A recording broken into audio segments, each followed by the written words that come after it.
배웠던 기술을 연습하시거나 아니면 잘 안 되는 기술들을 연습하시는 경우가 많아요. 이 방법이 틀린 방법은 아닌데 좀 더 효율적이게 샌드백을 치게 되면 지금 복싱 실력이 느는 속도보다도 현저히 빠르게 복싱 실력을 키울 수 있는 샌드백 치는 방법에 대해서 설명해 드리도록 하겠습니다. 샌드백을 효율적이게 치는 방법 첫 번째는 타겟 선정이에요.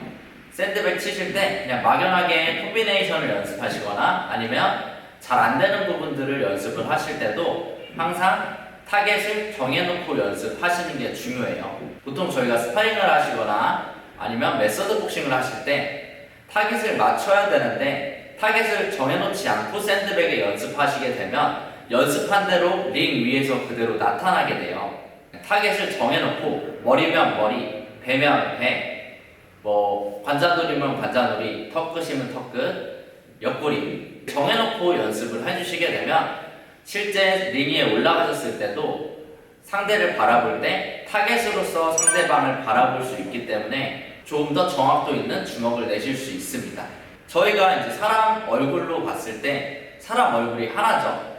자, 하나기 때문에 원을 첫 번째 이 턱에 맞췄으면 투도 이 턱에 맞춰준다 생각하시고 같은 지점을 때려주셔야 돼요. 근데 초보자분들은 하시게 되면 샌드백이 돌아가죠.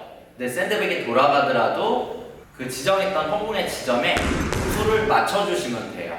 자, 그리고 배를 맞추실 때는 본인의 옆구리, 갈비뼈 끝 쪽 높이를 샌드백에 살포시 그 높이를 재서 대주신 상태에서 그 높이에다가 배를 맞춰주시는 걸 연습하셔야 돼요.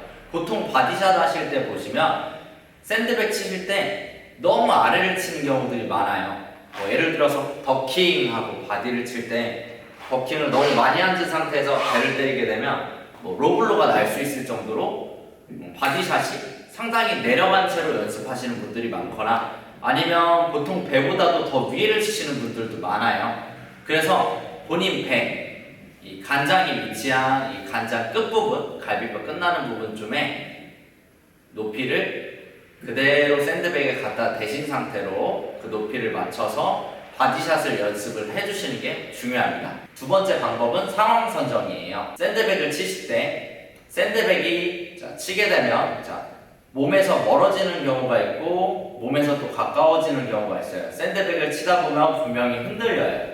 근데 이 흔들리는 상황을 상대가 나에게 가까워지는 상황, 상대가 나한테서 멀어지는 상황, 상대가 들어왔을 때 내가 옆으로 도는 상황, 이렇게 상황을 나눠서 선정하신 후에 움직이면서 연습해 주시는 게 중요해요. 예를 들어서 샌드백을 치죠? 자, 샌드백을 치다가 샌드백이 뒤로 밀렸죠? 밀린 상황이 분명히 생깁니다. 샌드백이 밀리는 상황이 됐을 때 쫓아가는 기술, 예를 들어서 잽 카운터, 계속 전진해서 들어가는 기술들로 상대방을 쫓아가는 상황이라 생각하고 연습을 해주시는 거예요.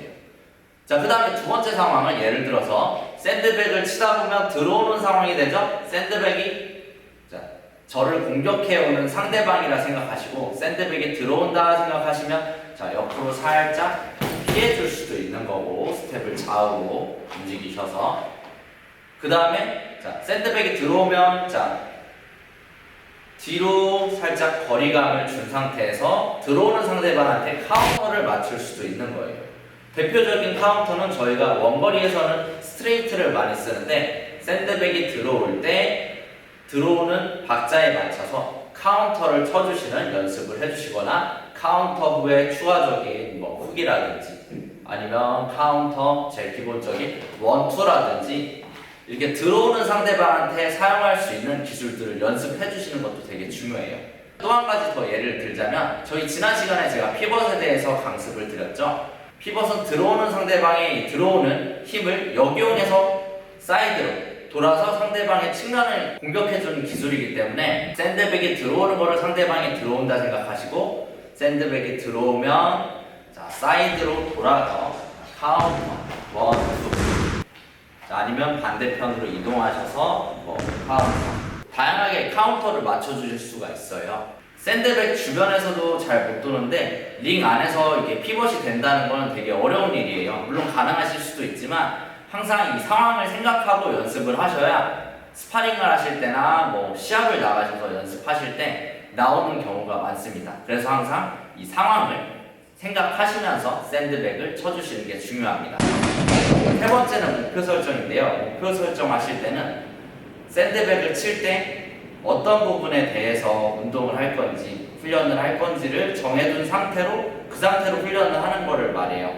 그래서 예를 들어서 스파링을 하실 때 거리감이 좋지 않기 때문에 거리감을 연습하신다 생각하시면 최대한 맞지 않는 긴 원거리, 직선 공격 안에서 거리를 연습하면서 원거리에서 샌드백을 쳐주시고, 예를 들어서 근거리에서가 잘 안 되신다 그러면 머리 하나를 샌드백 앞에 둔 상태에서 근거리 연습을 해주시고, 주먹에 힘이 부족하다 그러면 이 샌드백을 칠 때 허리 회전을 강하게 빠르게 주시면서 임팩트 있게 샌드백을 치는, 강하게 치는 파워 트레이닝을 해주시면 되고, 그 다음에 주먹이 지속적이게 나오지 않고 금방 지친다 하시면 주먹을 계속 연달아 내쉬면서 지구력을 키워주시는 운동과 주먹 스피드를 올릴 때는 주먹 스피드를 올리는 빠르게 치는 연습을 샌드백으로 해주시는 거예요. 어떤 부분이 내가 부족한지 알고 있는 상태에서 샌드백을 그 부족한 부분에 맞춰서 목표를 설정 후에 샌드백 트레이닝을 해주시는 게 중요합니다.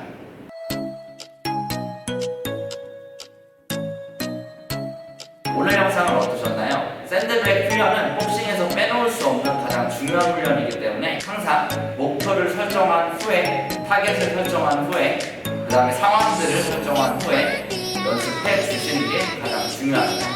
오늘 영상은 여기까지였고요. 영상이 유익하셨다면 구독과 좋아요, 알림 설정 꼭 부탁드립니다. 저는 다음 시간에도 유익한 영상으로 찾아뵙겠습니다. 감사합니다.